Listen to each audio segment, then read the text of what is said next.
So this one has been a long time coming. This is my first impressions of the Asics NOVABLAST 5.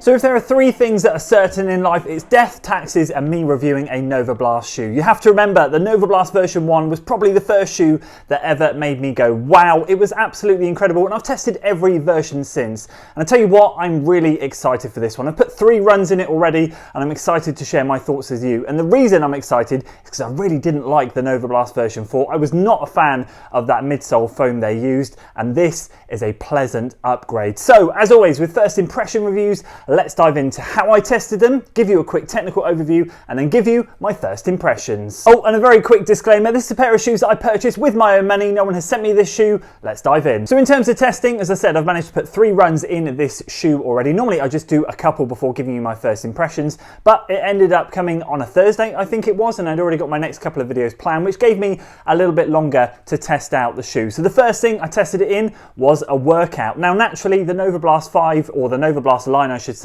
isn't necessarily a line that you'd associate with a workout shoe, but as I use version 1 for everything from 400 meter repeats all the way down to long runs, it's become a tradition that I just have to put a workout in them and see how well they do. So this thing took on 6 minutes with a 90-second jog recovery, 4 by 3 minutes with 60-second jog recoveries, 5 by 1 minute with 60-second jog recoveries, and then back to a 6-minute effort. And do you know what? I hit some of the fastest paces I've hit in some of those reps this year. I was very happy with it. Naturally, there are better shoes out there for speed, but I tell you what, this is definitely a shoe that can do it all. Then I took it on the treadmill on the weekend. I was going to take it out for a steady long run, but we had a storm here, so I just thought play it safe and jumped on the treadmill. Got 80 minutes done, and it was a very calm and nice and easy progression. Third run I've just wrapped up. It was a steady hill run. It's become my Monday run in my training routine before I jump into any workouts. Usually I start with the Monday steady, but as it's winter, I'm utilizing the hills for a little bit more strength, and this thing did really well out there. 75 minutes in strides,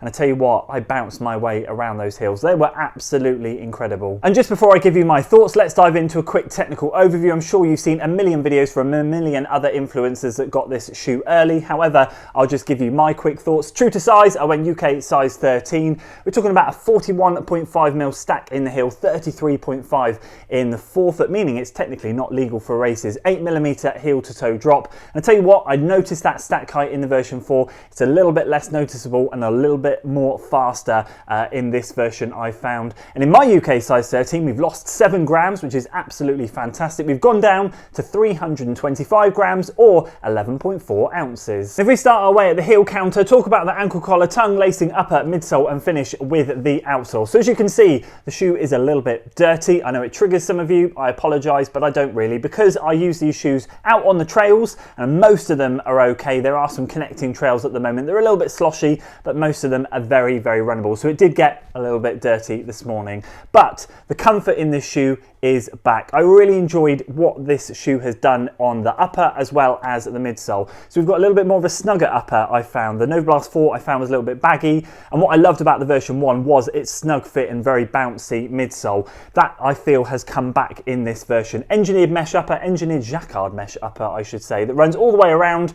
Lovely ankle cut there, sits nicely under the ankle collar. Quite a stout heel counter, it doesn't flex that much, and as you can see, we've got some really nice cushioning going around the back here, and that again is why a lot of people flock to this shoe, is that it gives you some great comfort but also great versatility as well. A nice thin tongue, a bit of padding over the top, but really quite paper thin around the edges, and it is gusseted, meaning it's attached to the medial and lateral sides of the shoe. If you look down inside, you've got wings to it, which is just pieces of elastic attaching it. It just basically gives you a nice hugged feeling, and that of course coupled with this very unnecessary tag that runs up the middle of the tongue, which I'm not quite sure why that's there, but it just reminds you that it's the NOVABLAST NOVABLAST version 5. The laces weave in and out of that a little bit, so again, you get a nice secure fit.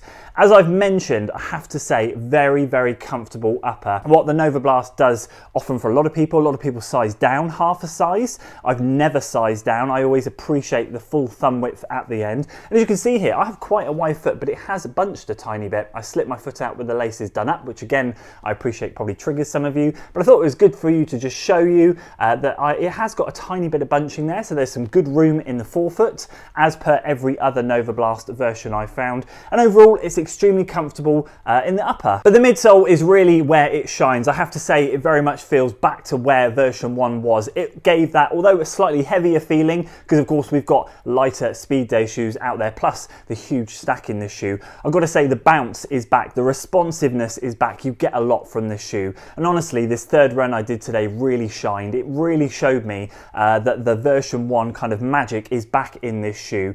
So we're using Flight Foam Blast Max. I don't know how many buzzwords Asics are going to keep coming up with. The last one was Flight Foam Blast Plus, which was their eco version. This is now Max. I can assume next year we'll get Hyper, and who knows what else we'll get in the future. But either way, the Max version gets a massive thumbs up from me. As I said, it's quite dense as per the previous versions, but you do get a lot of bounce back, a lot of spring, and yeah, it is really darn magic. I've got to say, this is the first version I've laced up in a while that's made me kind of go, wow, here we go again. This is exactly why I fell in love with version 1. And then we got AHA grip on the outsole, which stands for Asics High Abrasion Rubber, used basically across most of the shoe. The outsole pattern has barely changed from previous versions. We've got exposed midsole running through the channels here, and the grip running around the outside. I've got to say, so far, been very impressed. I've run in a lot of wet conditions, and grip has been really, really good. Not had an issue with it whatsoever. Done some cornering, run over some wet rocks. It's been absolutely fine. So really good so far. That is it for the tech. So with all that out of the way, how have I found this shoe? First impressions, I am absolutely smitten with this thing. In love, brilliant, one of the best shoes I've bought this year. Sadly, of course, it comes too late for the Running Shoe Awards. I can't really chuck it in there and give it an award category. Of course, that'll be coming hopefully later this week or next week. But I've got to say, if I'd had another month in it, I reckon it would be right up there. For me personally, this is one of the best versions of the NOVABLAST since version 1. I was really massively in love, of course, with version 1. And to be perfectly honest with you, I'm quite transparent on this channel. That was one of the shoes that absolutely propelled this channel upwards. The NOVABLAST has been a staple every single year, and my videos on the version 1 did really well, kind of took off quite a lot. Version 2 was also great. They added a couple of mil stack in the forefoot, so a lot of people didn't find that it was quite as fast and not quite as versatile as the first version, and naturally so, I totally understood that. But actually version 2 was the one that I put the most miles in. It became a little bit more of a daily plodder, which I suppose is kind of what it's designed to do, but they were still very good. I was a massive fan of versions 1 and 2. Version 3 kind of threw a bit of a curveball with me. It got a bit lighter, suddenly kind of changed its dynamics, and although it felt really good, I wasn't quite sure. It kind of took away a little bit from the NOVABLAST and what I felt it was meant to be. The version 4, I just wasn't a fan of the midsole. It wasn't responsive at all, quite dull, not a huge fan whatsoever. But this one very much feels like it's gone back to version 1, and I am honestly absolutely in love. I think the standout features for me in general was how well it did on the workout, if I'm honest with you. It's not something that I ever expected to take it out on a first run on, but it did really well. And honestly, as I said, the paces I hit, I was very, very happy with. Some of the fastest all year. Of course, in terms of training, looking at a bigger picture right now, I'm not necessarily in the best shape. I'm coming back into a training block. So to hit the paces I did was very impressive, especially in this shoe. And of course, it's very exciting when you can hit those type of paces in a shoe like this, and you hope that you can go and run faster in a race. The treadmill, it was very comfortable, but I don't tend to judge shoes based on a treadmill run. It just kind of had the bounce off the treadmill and the bounce of the shoe. It was a very comfortable 80 minutes on there. But this morning's run, honestly, that was the highlight for me. 75 minutes cruising, which included some strides. It did that really well. Naturally, I think shoes with a higher stack don't do strides great, to be honest with you. They're not geared up for that quick turnover. You do bounce too much and you do lose a little bit in the foam. But the 70 minutes before the strides that I was doing out there were absolutely phenomenal. Just cruising on the hills, feeling really good. Got over 1,000 foot of elevation done in just over 10 miles. And honestly, this thing bounced its way around them. Felt so good. Heart rate was quite low. So again, things are trending in the right direction. And the most important thing, it was very, very comfortable comfortable. Massive upgrade in the midsole, and for me again, the upper, really appreciating what they've done there. Very snug fit, very comfortable. That combined with the cushioning itself has been a real massive plus. So of course it's early doors, just one more long run to do really, and then I've covered all bases. I've pretty much tested every single pace range in this shoe so far, bar marathon pace actually. I pushed it to half marathon and above in the workout. I've done a nice easy run, and then today I really hit some good steady paces. But other than that, I just want to take it out for a 90+ minute run. That will be it really, and that will be thrown out on the extra channel in the next couple of weeks. Might get that done this weekend, who knows, we will see. But either way, in terms of where I rank this so far, it is early days, but I'd say it's definitely up there for me above version 3 and 4. Who knows if it's going to overtake version 1. I think that is just one of the best shoes I've ever tested, but I reckon it could sit up there alongside it. Give me a few more runs and I'll let you know. I'll let you know on that extra channel video. I should get a couple more in there by then. But yeah, early impressions, massively impressed by this thing. Very happy that we're going back to where this thing's come from. Of course, it makes me a little bit frustrated that Asics don't make super shoes in my size, or even the NOVABLAST, because I run in a shoe like this and I appreciate what they've done with the midsole. I'd love to try more of their range. Hopefully one day they might make a UK size 13 in their super shoes. We shall see.